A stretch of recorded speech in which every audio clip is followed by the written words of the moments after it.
It's the Daily Kebab. Greetings Muttonistas and welcome to the Daily Kebab. I'm actually on the Asian side of Istanbul today, on the other side of the Bosphorus, and I'm on my way back. I screwed up badly this morning when I took the ferry over and got myself to the wrong part of the Asian side of Istanbul, 7 kilometres away from the place I was trying to go to, which was called Kadıköy. Now I'm on the other side, I reckon that I should be able to find my way back over a bit more easily. But I'm always capable of cocking it up. Let's get on with it and see where the ferry ends up unloading me. And they're off. Now it seems you can use your Istanbul travel card, which means it'll only cost about 25-30p to take this ferry. The problem is, I think I've just stopped myself from boarding the wrong ferry, so I'm going to wait until the illuminated signs tell me that I'm going to the place I want to go to, which is called Eminönü. Maybe I'll just bottle out of this and take the metro, let's see.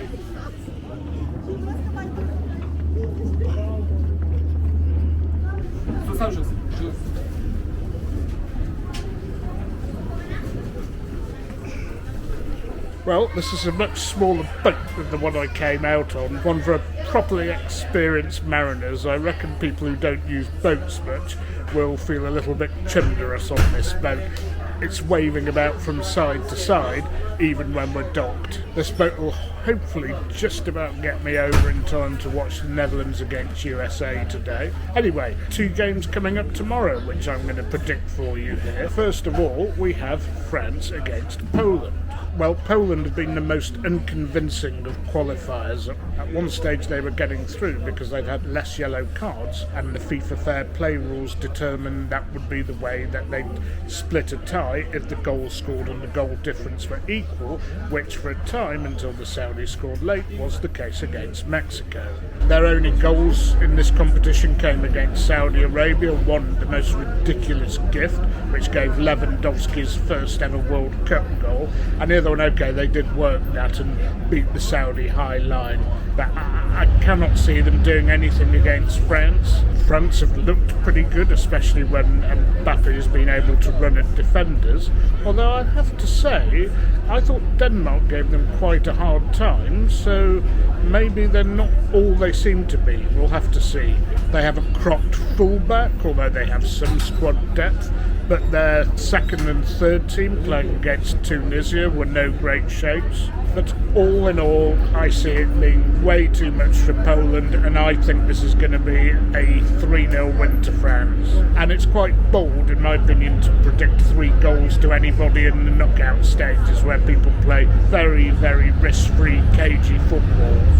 And I do hope that Poland can do a number of France, and that's because they play the winner of the game that I'm most interested in the last 16, that is England against Senegal. Now, this match is giving me the collywobbles. I know that England have had the joint best record over the whole event, but when I look back to the game against the USA, when both sides were going for it, well, going for it's the wrong phrase, both sides still had everything to play for, and I wasn't impressed with England going forward. Southgate had reverted to negative type, and okay, yes, the US are very tight. If they'd have had just a little bit more quality up front, the US might have nicked that 1-0, and I'm very worried about that happening tomorrow with Senegal. Nothing in the first half against Wales either, and then the brace from Rashford and Foden quickly after half-time, and I'm starting to worry about our ability to fashion goals, and I think Southgate's going to go back to his cautious ways and stick a double pivot in the middle. And I think this game is going to end up as a 1-1 draw, and I think given our abysmal record on penalties, I think Senegal might well do us on penalties. I really, really do hope I'm wrong, and I'll be absolutely thrilled in a couple of days' time to be telling you how wrong I got the prediction. But that's what I think is going to happen. I've been here before too many times and watched it all go pear-shaped in the shootout. I'm going to sit back, enjoy the rest of the crossing, and I will see you for kebabs and reactions to today's games between the Netherlands and the USA and Argentina, Australia. Well, the ferry dropped me off somewhere I didn't recognise at all. Not surprising I couldn't find it in the morning. Anyway, I know where it is now, but I would say to any of you trying to go that way, it is a bit tricky to find. Now for today's kebab. Muttonistas, I've treated you to donors, I've treated you to sag, which is the horizontal doner made with lamb, and another basic kebab we have to get out of the way is chicken doner. And of course we have to have these basic kebabs before we move on to more sophisticated items. Now, I am leaving Istanbul tomorrow, but not to go home, to go to another part of Turkey. So don't worry, those sophisticated kebabs of the day are coming. But since I'm somewhere crowded, where my hotel room's a long, long way away, I prefer to get the more street food kebabs done whilst I'm in Istanbul. And I have a feeling that Istanbul's probably the best place for them. So I'm at the Mavi buffet, which I went to for one of my long videos to feature the beef doner, which you can see is nearly sold out. Now another thing I need to try here is the chicken doner, so let's give that a whirl. There we go. And that looks fresh and juicy, a little bit carved off sitting in the bottom there. And I am looking forward to just a small one of those.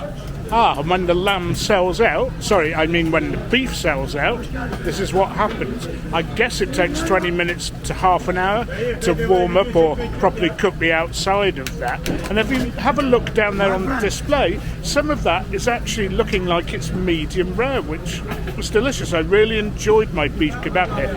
However, tonight I'm going to have a chicken doner. I do generally prefer the red meat versions, but we cannot come here without trying the chicken version. Wrap away, monsieur. That's one kebab coming for the Primemutton. Right, Muttonistas, I have got my chicken kebab, and I did something a little unusual, and it's unusual that they offered it. They had a selection of sauces there, and for 10 lira extra, you could have a yogurt sauce, they offered ketchup, which I didn't want, but they had a hot sauce. I think it might be that Esme sauce, which I've been having everywhere, which isn't that hot, and maybe I've committed a crime by adding any sauce at all, but let's find out.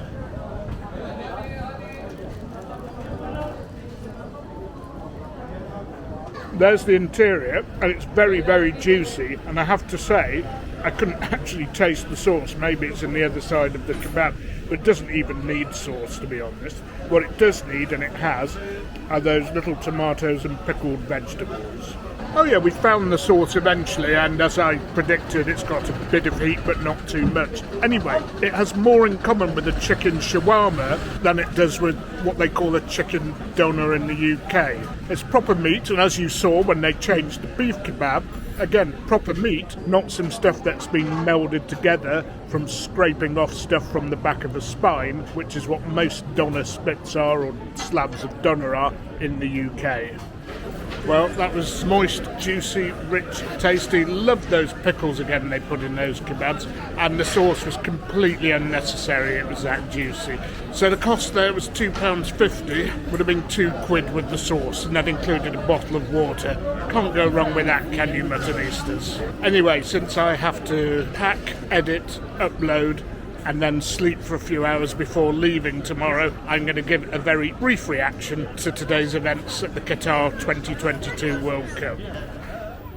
Okay, so I've just watched the first game, and those Dutch did look pretty impressive. I have to say, the US hadn't been behind in a game till that point, and they didn't really respond very well. They went a second goal behind. Yes, Pulisic missed an early chance, but I did actually think the Dutch were dark horses going into this, but they didn't seem to perform that well in the group stage. They got through, but they didn't uproot any trees, but maybe I'm doing Ecuador and Senegal a disservice. And I guess the whole American style style just doesn't work that well if you're chasing a game. 2-0 behind, they had to give it some, and it's just not their game. They did get a goal back. I'm not sure that flick was intentional, or the way it looped into the side of the net made it look as if it was very sporty, but who am I to judge? And of course England had been in the same group as the USA, didn't come close to scoring against them. Now I know because when A plays against B, so-and-so happens, and when C plays against B,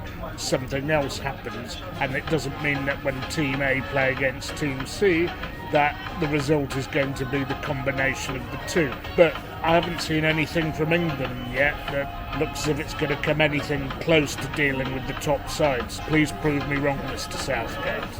Anyway, Argentina, Australia to come now. I wish the Australians luck, all the luck in the world, because I'd really love them to do well. But I have to say, I can't see them getting anything out of Argentina tonight. Final whistle in the Australia against Argentina game, and I wasn't expecting anything as exciting as that at the end. Argentina looked totally in control. Very crisp finish again from Messi to put the Argentinians 1-up, and then a bit of a howler from Matt Ryan, which allowed Alvarez to poke the ball into the unguarded net after the keeper was caught in possession. But then Australia got one back through a bit of a lucky deflection. Then they had two good chances. One when one of their players, and I apologise for not knowing the name, but he ran through the whole of the Argentinian defence and then was just a couple of seconds too slow to get his shot off. Otherwise, I think he would have scored. And then right at the death, Martinez, the Argentinian keeper, made a vital save to keep it at 2-1. So Australia played with great heart and did a lot better than I thought they would. And I have to say, the Argentinians looked a bit flaky at the end. Are they the real deal? I'm not so sure. Now, to go back to the incident where Matt Ryan got caught in possession, a few things in his mitigation. He was played a pretty bad pass back from the defender, and he was in trouble a bit at that stage. Probably misjudged and should have just booted it forward. He tried to control it and dribble it. There was too much danger lurking there. And the other thing in his mitigation is that possibly his managers told him not to boot it in these situations. I think sometimes you have to make a judgment here and there, but there we go. I know it took City about a year to stop giving away big chances through turning over when playing it out of the back and losing possession. So how an international team, if they're not all used to doing that on a regular basis, like for example the Spanish team are, how they're supposed to be able to work that out whatever small amount of time they have when they train together, well, that would be beyond me. I mean, okay, they play the old friendly and they get a bit of time. Was it 2 or 3 weeks before this tournament if they were playing European club football? But then you've got to also praise the Argentine pressing and having the extra man, Alvarez, lurking to take advantage of the spill from Matt Ryan. So, one prediction right, Argentina winning, I had 2-0, and one wrong, I had USA-Netherlands being a tight draw, 0-0. I suppose in today's games there was a clear favourite in each game. There will be a clear favourite for the first game tomorrow, France, and, well, the bookies will have England as a clear favourite, but that's because most of the bets come from England. I think this one's a bit closer than people are making it out to be. I honestly hope it's not, and I hope it's a clear win for England, but we will see tomorrow. And that'll be it for today. That was your short Daily Kebab.